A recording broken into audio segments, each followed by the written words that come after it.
Amados irmãos, nós estamos querendo falar um pouquinho sobre a palavra de Deus, sobre perdão dos pecados. E antes de falarmos o perdão de pecado, temos que falar no amor, porque sem o amor, ninguém perdoa ninguém. Às vezes nós perdoamos assim da boca para fora, falando me desculpe, tal, tudo bem. Mas quando fala em perdão, segundo a Escritura Sagrada, segundo a revelação da Santa Palavra de Deus, e no sentido da palavra perdão, no sentido da palavra perdão, é muito profundo. Jesus perdoou aquele povo que ia matar ele. Ele perdoou. Eles só não foram perdoados porque eles pediram o castigo. Mas muitas vezes eu vejo a pessoa falar, eu perdoo. O que é mais fácil, perdoar ou pedir o perdão? Aí existe uma pequena polêmica, onde eu disse, não, perdoar é mais fácil. Vamos falar, pedir perdão é mais fácil. Depende. Conforme a gravidade do problema, você, por exemplo, mexe com coisa íntima de uma família, de uma esposa, é tão difícil você pedir perdão como perdoar. Eu tenho visto a pessoa pedir perdão e em vez da pessoa adversária perdoar, ele mata aquela pessoa. Porque além de não perdoar, ainda mata a pessoa. E a pessoa que mata, ela não tem perdão para dar. Então, é necessário um amor perfeito de Deus, não esse amor humano, um amor perfeito de Deus. Quando Deus está na alma do homem, ele perdoa qualquer coisa. Ele não tem aquela maldade no coração, aquele ódio, aquele sentimento de vingança, porque tem pessoa por causa de R$10 ele mata o outro. E já um cristão é diferente, um cristão dá vida pelo outro. Eu já vi isso aí, a pessoa vai matar, não, se mata eu no lugar dele. Então, porque esse é o amor divino, como Jesus morreu por nós, o amor divino. Nós encontramos no livro de Salmo, capítulo 32, versículo 1 e 2. Bem-aventurado o homem a quem Deus perdoa os pecados, a quem a maldade é encoberta, o homem a quem o Senhor não imputa maldade. Então esse homem não é imputado maldade. Tem uma classe de gente que Deus não condena. Isso é a Escritura. No livro de Romanos, nós encontramos a mesma coisa. Você fala aqui no Velho Testamento, mas no Novo Testamento, no livro de Romanos, fala assim. Romanos capítulo 4, versículos 7 a 8. Bem-aventurado o homem a quem o Senhor não imputa pecado e quanto a maldade é encoberta. Então, nós encontramos que existe uma classe de gente que Deus não condena por pecar. Vamos tomar um exemplo humano.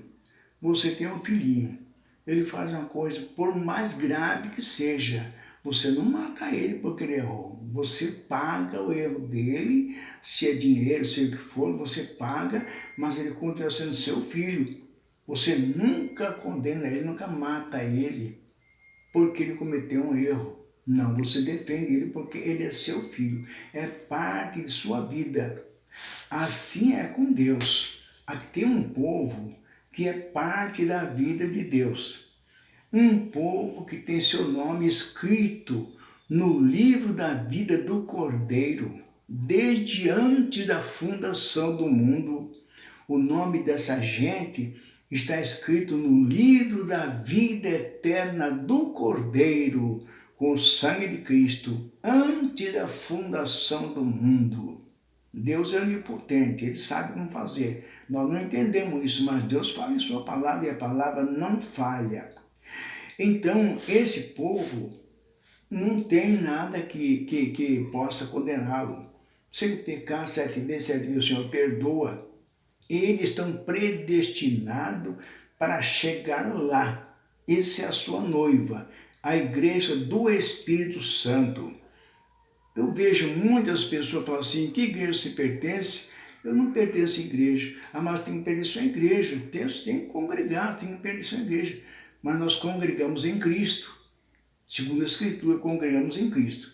Em Efésios capítulo 1, versículo 9 e 10, ele fala isso. Foi da vontade de Deus que na plenitude dos tempos, quer dizer, no fim dos tempos, tornar a congregar em Cristo tanto as coisas que estão no céu como estão na terra. Como é que estão na terra? Congregar em Cristo tanto as coisas que estão no céu como as que estão na terra. Então nós deixamos de congregar em religião, em igreja, congregamos em Cristo, formamos um corpo só. É uma igreja unida que todos têm o mesmo pensamento, o mesmo espírito, a mesma atitude. Ela não comete pecado, não vive pecando, ela pode cometer erro, porque o pecado-chave é a incredulidade. A incredulidade é pecado. Então, essas pessoas que não creem estão perdidas. O pecador vai para o inferno, não é por ser pecador, é por ser incrédulo. Você vai olhar na Bíblia, por exemplo, o ladrão da cruz era um pecador, um malfeitor. Mas ele disse, Senhor, lembra-te de mim quando entrar no teu reino. E Jesus disse, em verdade, digo que hoje estarás comigo no paraíso. Você encontra outro caso de Raabe, era uma meretriz. No entanto, só porque ela acolheu 2 homens de Israel, 2 mensageiros de Israel, ela foi poupada. Quando veio a destruição em Jericó, ela guardou tudo que era seu, seus parentes, na sua casa, e Deus não mexeu com ela, porque ela fez uma boa obra e era uma pecadora. Deus não imputa pecado. Então, nós encontramos aqui em Marcos capítulo 11, versículo 25 a 26, fala assim, a fé é baseada no perdão. Antes de você orar, ver se tem alguma coisa contra alguém, vai lá e pede perdão a Deus. Ou perdoa alguém que você está ofendido por aquela pessoa. Alguém te magoou, te ofendeu, então você perdoa aquela pessoa. Porque se você não perdoar, nosso Pai Celestial não vos perdoará e a sua oração não é respondida. Agora, sem amor, não fazemos isso. Nós encontramos que em 1 Coríntios, capítulo 13, verso 13, fala assim, agora, pois, permanece a fé, a esperança e a caridade, que é o amor. Dessas 3. Mas a maior delas é a caridade, que é o amor. É incrível que pareça que o amor é mais do que a fé. Parece que a fé é mais. Pela fé, Josué mandou o sol parar, o sol parou. E com amor você parece que não faz isso.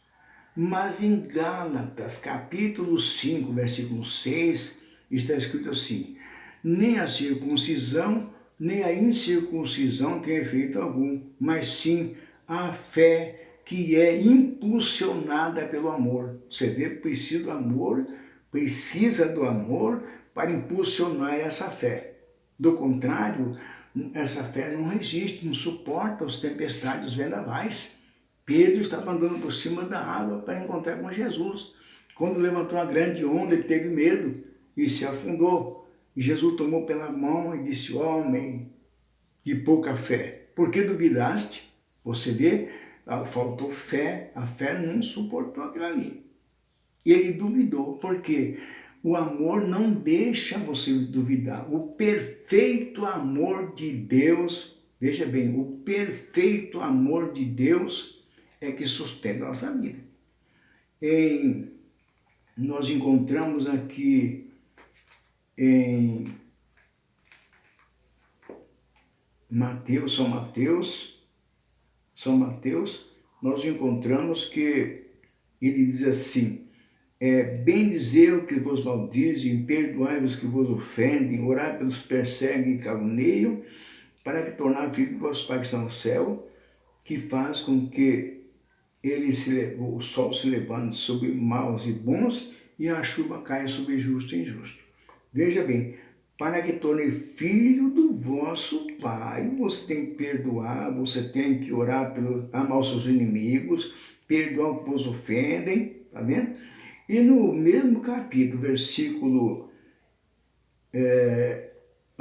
no capítulo 18, versículo 35, diz assim, a respeito do credor incompassivo.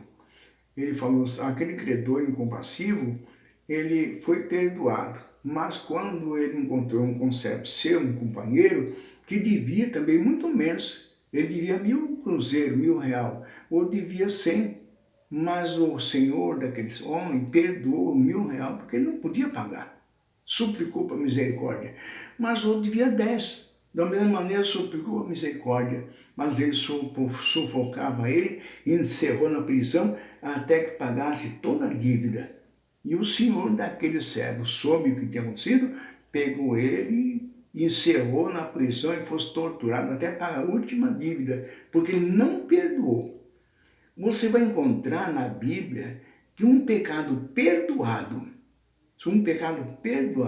eu sou perdoado, mas eu não perdoei aquele irmão, ou fiz qualquer coisa, aquele pecado perdoado receberá justa punição. Então, nós vamos encontrar que Deus é justo. Aquele que confessa seus pecados e deixa, abandona, alcança misericórdia. Mas aquele que detém, encobre a sua transgressão, nunca prosperará. Então, amados, vamos ver por aí, quando você lê essa escritura, que eu li aqui, Salmo, capítulo 32, versículo 1 e 2. Marque bem, Salmo, capítulo 32, versículo 1 e 2. Romanos, capítulo 4, versículos 7 e 8, repete a mesma coisa. Nós encontramos também essas outras escrituras, como Mateus, né? Mateus 5, verso 43, 48. Nós encontramos em Marcos 11, 26, 20, 25, 26 e 1 Coríntios 13, 13, capítulo 13, versículo 13. Mostra essas coisas. Então, leia isso, ore a Deus, porque se você não perdoa, você não é perdoado. E se você fala mal do seu adversário, seu inimigo, você não está debaixo da graça, você não entra no céu, porque você está mostrando a maldade que você tem no seu coração. Um cristão não fala mal do outro, não vive defamando o seu adversário, porque falou mal de mim, eu vou defamar ele. Não. O cristão tem bondade para dar, ele não tem ódio para dar, ele tem amor para dar. Ele não tem maldade no coração, porque a boca fala que está cheio o coração, disse Jesus.